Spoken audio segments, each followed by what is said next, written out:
In Kingdom Come Deliverance 2, Warhorse Studios has spared no expense, creating a fabulously realistic recreation of 15th century Bohemian life. Now, I was about to hop on a plane and go visit Trotsky Castle in Czechia, which is actually in the game, but they told me that it's 30 below zero, which is actually too cold. So instead, here I am at Rockingham Castle in the UK to chat with Mike Loades, military historian and expert on the Middle Ages. Good to see you, Max. Do you want to come inside? Yes, I do. Inside a castle.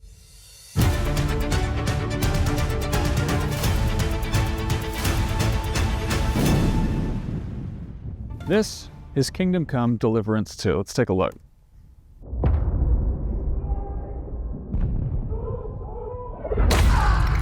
Fantastic. That armor is perfect. That trebuchet, absolutely bang on. It's absolutely spot on. We love a trebuchet. The details. It's a world I recognize. I've never recognized it on the Hollywood screen. That washed out, grey, drab world I don't know.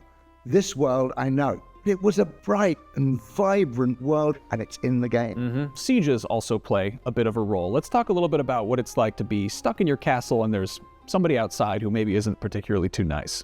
You can hold out for quite a long time, hopefully for that relief army to come, if you've got water. The safest way to take a castle is the long siege, is to starve them into submission. It always sort of seems like if that first door is broken down by a battering ram, it's just game over. No, if you do get through that first door, you're walking into a series of booby traps. There's holes in the roof, dropping stuff on your head. They would perhaps have some braziers on the ramparts where they would make sand, buckets of sand, red hot. And they would tip that, and that gets down the back of your armor. Oh. That is not good. I can see how that would be not good. I'm curious about what it's like to be really just boots on the ground. I have some friends waiting for you outside. All right. Now, Fred, in addition to being a smith and an armorer, you also played the first Kingdom Come Deliverance, didn't you? Yeah, really enjoyed it. It was quite immersive now, game. We've got to look at what's going on in the second game. Let's take a look. So this is Henry in the workshop, is it? Nice to see some quenching. Yeah, so Henry is the son of a blacksmith. This is very much part of his world, and this is your world. This is your craft. What in the new game jumps out at you as being just even more refined and realistic? As like with the first game, it's really nice to see the diversity and the range of quality from the really simple, cruddy munitions stuff right up to the high status, knightly, the highest quality you could find at the time. Yeah, what was the sort of cutting edge, top of the line heavy metal back in 15th century Bohemia? It'd be something sort of like this example. Be fully enclosed plate armor, heavily articulated, centered around the limbs, but with no real gaps, made to fit you, tailored into contact, really. And the cheaper end of quality would be stuff like this, the splintered armors, where you're using less material and they're faster to produce and they're not as necessarily tailored to you. Now, what would you say is the biggest sort of misconception about armor in this time period? The weight, people believed that it was overbearing or encumbered you to the point where you couldn't move like a turtle on its back. But this stuff was really designed to be as light and as optimal as possible. Every single part was made all by hand. Yeah. Every plate, the leather tanned by hand. It's a seriously labor-intensive industry. So I thought I might take you through a little bit of armor, and if you want to try some of the craft. We've got a crude, this is a placard, which ends up becoming the lower abdomen. You see the shape there starting to develop, and we're going to try and draw some of this material forward and out. Make it a bit more globular, so you got more of a glancing surface. You want to give it a go? Sure, yeah, let's do it. Now, a lot of gamers are used to crafting an arrowhead by just holding down a button and a little circle goes around and then it goes cha-ching and it goes in your inventory. How long does it actually take to craft an arrowhead for somebody who knows what they're doing? You can do it in a few minutes once you get some practice in. Now, take some tongs. All right. You reach across the anvil, pass this into your right hand. That's it. Very good. Go on, give us some gusto. Hey. And check your work. Oh. Satisfying sizzle. Oh yeah. Just very quickly cool down. And then you have the rudimentary start of the bottom of a breastplate. Yeah, look at that. Beautiful. Now, it's easy to look at, a castle that's been around for a while, and a lot of the time when you see armor in museums, there's sort of, it's the bare bones, it's the metal, it's the sort of skeletal remains, but it's also very ornate, it's very fashionable. There's function, but there's also... an expressive quality. Yeah, tell me about that a little bit. Knights use the decorative elements, I guess, to express their prowess, their wealth. There's a whole belief that God was behind you, so the more powerful and luxurious you looked, the more kind of power you emanated. It was a kind of like modern day tattoos in a way. Yeah, it's handcrafted. It's sort of like designer clothing. I imagine if it's tailored for the wearer, it's comfortable? Yeah, indeed, and really comfortable. I mean, how would you like to find out?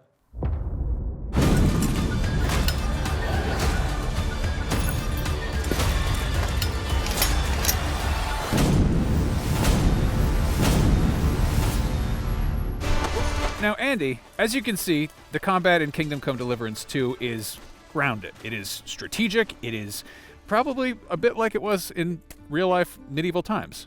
The people who've developed this game have really thought about it. It's astonishing how many excellent techniques and a plethora of different weapons are all in the game. I mean, I applaud them. Yeah, so let's talk a little bit about the arsenal of medieval weaponry you have before us. You've got weapons down the end, which are basically butcher weapons. Then you've got beautiful long swords, and then long arms and crossbows, daggers. Depending on your place in life, you might start with a spear, a pointy stick. And then obviously, as you gain wealth and you gain skill, then more of these beautiful weapons come available to you. Whether you want them or not is another matter, because it depends on what kind of fighter you are. Do you get a small little round shield buckler like that, a little dagger like this, and you just overwhelm them with violence? Now on you, there's not much vulnerability. There may be underneath the armpit, but someone like you, I've got to brutalize you, get you on the floor, hold you there, and then get something like this or like this and make sure you don't get up, because I can't slash or cut, but I can open. Yeah. You can do that for a moment and pray to your gods. One of my favorite blades to use off horseback is the hand and a half sword. And again, so you've got your reins in one hand, you've got the sword to either cut or slash, or just set through and So this is about as long as a sword can get before it's a two-hander? You can use it too, but it's perfect for being on horseback and the extra reach. And also in the game, you see an awful lot of people being able to come in and lock under here and turning people. And I think that's really great. I sort of tip my hat to the person who was the fight master in the development of the game, because almost everything is there. Let's talk ranged weaponry, because crossbows are a big thing in the new game. What's the advantage of a crossbow over just a regular bow and arrow? Bows are a lifetime of stretching that piece of yew or ash across your chest, and you have to develop the muscles and constant practice. Whereas crossbows, I show you a crossbow, show you what to do, tell you which way to point it, don't die. Now, firearms were starting to show up at this point in history, and they're showing up in the game too, but it kind of seems like that's a little bit less accurate than a crossbow. You could say so. So obviously, gunpowder comes from the Chinese. You've got an iron bar. You put whatever you can find down there after you put the powder down. Stand a long, long way from the end of it, because the whole barrel might explode on you, and touch the vent and off it goes. Thing is, if you've never seen anything like that on the battlefield and something roars flames at you... That's witchcraft. It's magic. It's terrifying. Yeah. Okay, so given the choice between swords and pole arms and stuff like that, that's all very cool, but I feel like maybe I'm not quite ready to take that on. I feel like a crossbow is a nice happy medium. Yeah, no, I think that's a cracking idea. Let's get this, let's get, and then find somewhere for you to shoot it. It's simplicity itself. So I'll put the bolt on, you're keeping it parallel, keep both eyes open, look down the length of the bolt, choose your target, keep your fingers and thumb out of the way, squeeze lightly. Rock and roll. There we go. That's why crossbows are pretty good things to have in a tight spot. Yeah. Okay, so how do you reload it? With difficulty. However, I have a friend who can show you. Reloading is the whole art of being a crossbowman. It seems pretty straightforward, but it takes time, doesn't it? You don't want to be standing there with people shooting at you while you're doing that. So you need to crouch down, get yourself in this little tiny space, and do it from there. Have a go. Shrink, concertina, yes. So in that crunch position, how fast can you load? Go! Okay, all right. Is somebody throwing onions? What is going on over there? Start to reload. Okay, I'm going. Come on. All right, I got it. I only got hit 3 times. You did fantastically, but you didn't quite make yourself small enough, so you're not good as a crossbowman for me.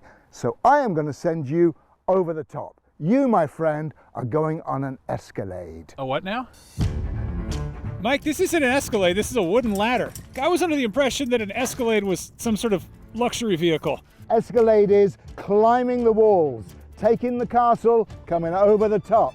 So come on, come and get me. Don't look at me. Remember the hot sand? Remember the stones coming on your head? It's climb or die. You know, Mike, I don't think I'm gonna make it up this ladder. You know what's really interesting? You've complained about the ladder, but you haven't complained about the armor. You've got the makings of a knight. Assuming you can take a hit, that is. All right. Ready. What was that? I'm okay. Now, Mike, compared to stuff like ballistas and battering rams and catapults and siege towers and all that, horses seem almost mundane. They seem almost safe, but not necessarily the case. Just eyes front, because I've got a little surprise for you. You may hear them coming now. Hold your nerve, just stand there. These are war horses. Now, they will eat you, they will kick you, they will trample you. These guys are not going to, I don't think. And how does that feel? It's a little bit nerve-wracking. So that's a 1,000-pound animal. I think somebody might get hurt doing that. Yeah.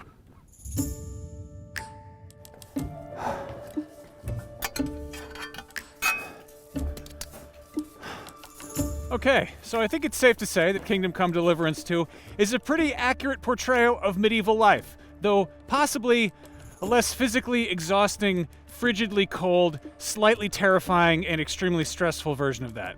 But still realistic. Anyway, keep an eye out for Kingdom Come Deliverance 2 February 4th on Xbox Series X and S, PlayStation 5, and PC. And for everything swords, shields, and occasional head injuries, keep it right here on IGN. Good night.